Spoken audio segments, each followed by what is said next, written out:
Canadians are the Osaka of the West. Okay. It's literally a figure of poop. A figure. California rolls are not actual sushi. Random old people just come and touch your kid. If I could go back in time with the information that I have now. Hey everyone, welcome to I Moved to Japan, where I share the struggles and successes of people who have left home and moved to Japan. On today's episode, I'll be walking the streets of Osaka with Michael, a fellow Canadian and father of three, whose first visit to Japan left such a strong impression on him that he packed it all up and moved there for good. Fast forward nearly 10 years, and Michael offers insightful perspective into daily life, corporate culture, parenting, and how foreigners can accelerate their transition into Japanese life.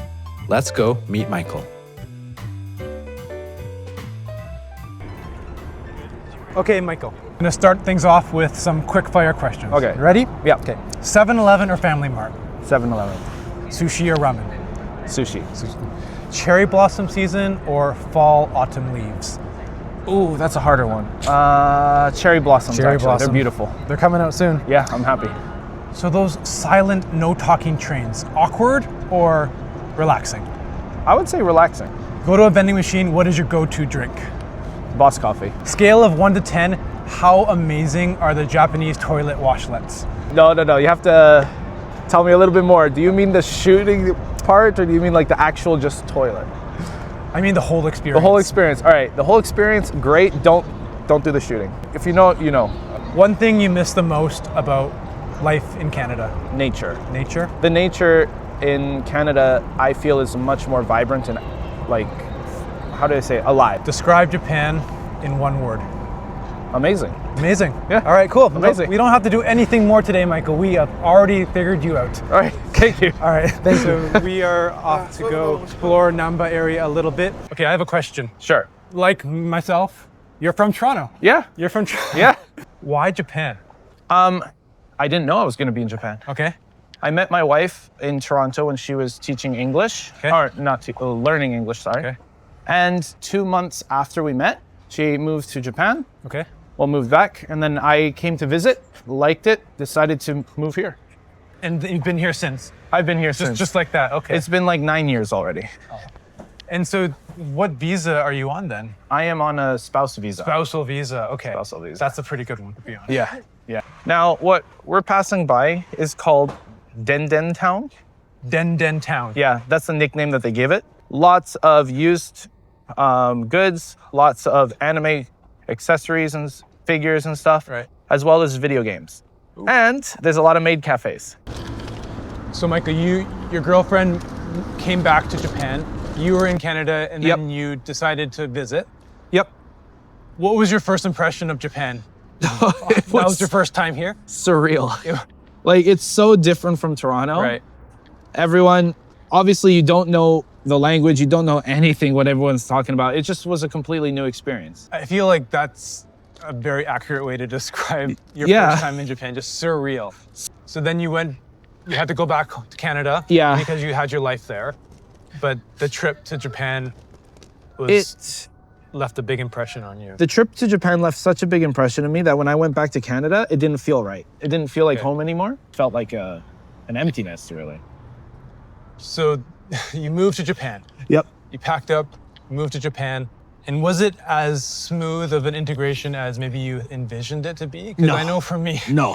and for many, there's a lot of challenges. Do you remember what are some of the biggest challenges? Well, one is definitely the language. Yeah. Number two is job opportunities. Like, if you don't know any Japanese whatsoever, your jobs are very, very limited. Right. And because they're limited, it's low rates as well. Okay. So you will always be kind of like the outsider, which, funny enough, Japan has taught me to be okay with that. Okay. So when you were living in Canada, Michael, were you into toys? To tell you the truth, no. Yeah. When I was in Canada, I was doing 3D modeling. Okay. I was really into games. Like, Gaming, okay. I graduated game development and all this. One day, my wife showed me that we had a camera laying around. Right. This camera was her grandfather's. Okay. And my son had a lot of toys. I saw this one YouTuber who inspired me to do it. His name is Sir Dork, shout out to him. And then I just decided, let me try it. So I took a picture for the first time, and then I realized like, whoa, it was kind of fun to use my creative art ability into the pictures as well. So I found it interesting. Yeah. So fun fact about my first few weeks in Japan, I absolutely loved the food because we have Japanese food in Toronto, but it's nothing like this. Nowhere close. Nowhere close. You have California rolls. Exactly. Yeah.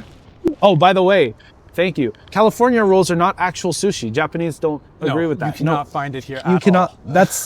That's like in a Western thing. Yeah. But I loved the food so much that I actually gained too much weight. I developed a double chin and all that. Like, no joke, unrecognizable. Because I was eating croquette, croquette every single day. I loved it so much. Those are slippery slope. Exactly. I ate that, then I would eat lots of ramen because the ramen here is amazing. Udon, everything. Just lots of food. So just too much food. And lots of snacks too. That too. There's just so many snacks everywhere. And the marketing is just so vibrant that I just want to buy. And it's all new too, so you got to try it all. I will shoot from this way, you shoot from that way. Okay, And maybe we can get it. Let's see, 10, 9, 8, 2, 1, go. Just shoot. And keep shooting. All right, stop. Oh yeah. That was I think that's a good shot. There's lots of debris. Let's see.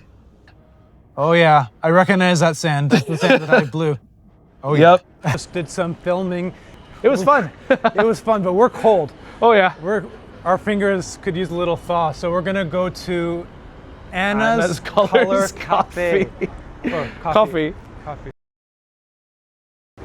So I don't know anything about this. Have you been to this place No, before? first time. Okay, we've got some traditional Japanese food here. So I got a large hot Americano, and I got a pizza toast, or no, mine's a jalapeno chorizo toast. Yours is a pizza. So this is 470 yen. This is 690 yen. So in total, this was 1,100 yen. So that's like $9 Canadian. Like, how often do you go back to Canada? I haven't been back to Canada in 4 years. So I've been here 9 years. I've only visited twice. Because working in Japan, you don't get time off. You get maximum 1 week. Yeah, my summer vacation is 1 week. My winter vacation is 1 week. So that's not enough. It's predetermined. You can't, there's no flexibility. No. So I found a job, like you have to be there at 11, you have to leave at 8. Right.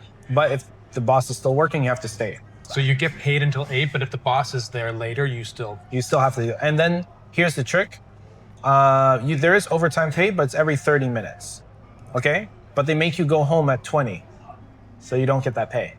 They purposely. They make you go home. They're like, no, go home. But there was a lot of stress. Was it difficult to find a job as an English teacher? Funny enough, no. It was very easy. Especially, I'm going to say it out now. Sorry if I offend anyone. Westerners are really highly valued as English teachers here because they have this image in their head that American, Canadian, New Zealand, London, whatever, those type of people are the best English teachers, but not necessarily.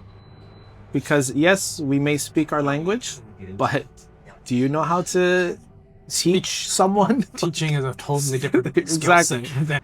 Now, that is the segue into the hardest thing about Japan. Okay. You are completely alone here. Right. I miss my dad. I miss my mom. Yeah. My wife, obviously, she has her mom, her dad. She can hug them. She can see them anytime. Yeah. Family gatherings, you see them. I feel bad because my dad doesn't get to see his grandchildren that much. Right. So the family is the hardest one. Right. I would agree. In Japan, from my experience, a lot of the dads don't really pay attention to their kids that much. They're always at work until so late hours, or when they get home. From every single one of, this is from my experience, just a little heads up. Every single one of my wife's friends always complain about the husband. Like, he's at work all the time, he doesn't pay attention, he comes home, he just drinks a beer, falls asleep. Because they're just tired. Right. So it's just too tired. Hey, so Michael, so now that you've lived here 9 years, would you do it again? What would you change if you were to do it again? Personally, I would do it again because I do really love Japan. I do enjoy it. If I could go back in time with the information that I have now, one, I would tell my younger self, like, you're moving to Japan, learn Japanese, because I did not know. And that would open up a lot more doors. Unfortunately, if you don't know Japanese, you will be stuck in one certain area. It's not the best. Number 2, do what you're passionate about. Get a survival job because you do need it in the first part. Survival job, you mean? You need to do anything to be able to at least have a stable income to do what you want to do, right? Most people come to Japan with the honeymoon phase, I call it. Yes. Then they think that they can do anything that they want, and then it's like, no. Yeah, I feel like how I value Japan, what I think about Japan, has changed so much from day 1 of living here to now, like 6 months or so in. Just been, I think the honeymoon phase is over. Is officially over. And it's probably been over for a few months now. And then the realities of just trying to build a life here have set in.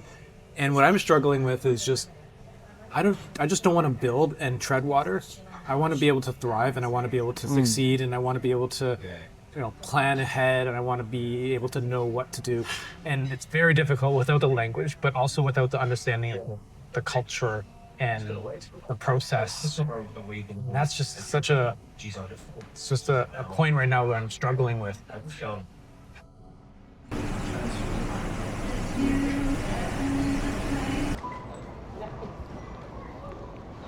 So the second floor is used figures. The first floor is all new.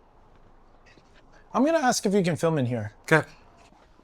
すみません。はい。ビデオは大丈夫ですか？ビデオはなし。はい、すみません。ありがとうございます。She said no. Cut. What is this guy? I've seen him, but I don't know him. But he looks interesting. He looks strong, that's what. So this first section is the Japanese specific characters. So like you have Kamen Rider, you have Godzilla, that stuff. It's literally a figure of poop. A figure. Japanese really love. They love poop. We just walked by the Disney section here, and so Michael has 3 kids. I'm just curious, like, raising kids in Japan, I think it's great. There's a lot of infrastructure for kids, like children's toilet, children's sets at the restaurants for you to order. But what has your experience been with 3 kids here? With 3 kids, my experience has been pretty good. I really like it. Yeah. Obviously, there's some hurdles to it. There's times where these random old people just come and touch your kid. Okay. They're like, oh, he's cute. I'm like, whoa. Like, in Canada, no one would ever do that. No. In Thailand, they did it too. Really? So it might be an Asian thing. It's an Asian thing for sure. There's a lot of good things for kids in Japan. Playgrounds everywhere. I would say, though, you can correct me if I'm wrong, I feel like the parks in Canada might be better than Japan, though. In Japan, you have the standard swing, monkey bar. Big concrete block. Concrete block, and then sometimes that random bar. Another thing I noticed about playgrounds is that there's not a lot of, there's no grass. That too. It's all dirt or gravel. That too. Right?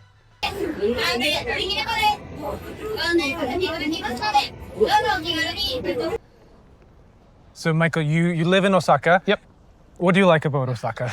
Oh, definitely the food and the people. Okay. I've heard the people are more friendly and funnier. They're completely different than in other places. To give you an example, this is what happened to me in Tokyo. I bumped into someone by accident. Right. And of course, they got really mad. They were mad. And I just went, I'm sorry, right? But when I accidentally bumped into someone in Osaka, we both were like, sorry, oh, so sorry. Sounds like Canadians. Yeah, actually, I always say that Canadians are the Osaka of the West. Okay, parking garage. Oh yeah, underground parking garage. And then cars go up there to park. How would you describe your language ability, your Japanese language? I would say conversational. Okay. Like I can have a conversation with a Japanese person. Yeah. And how did you learn the language? Funny enough, just going to bars. Okay. Like I met people, like talk to any random drunk guy, and then there you go. Oh. You learn a lot. Multitasking. Multitasking. Great. So do you see yourself living in Japan for a lot longer?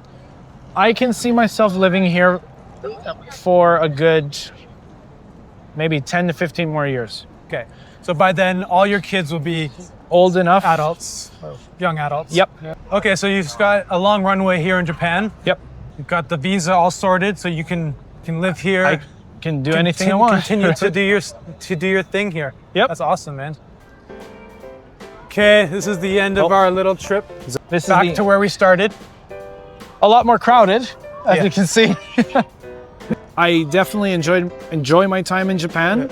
I've enjoyed the journey. It has its ups and downs, but if you can get yourself in the rhythm, keep yourself busy, it's a wonderful country. Give it time, right? Give it time. Give it time.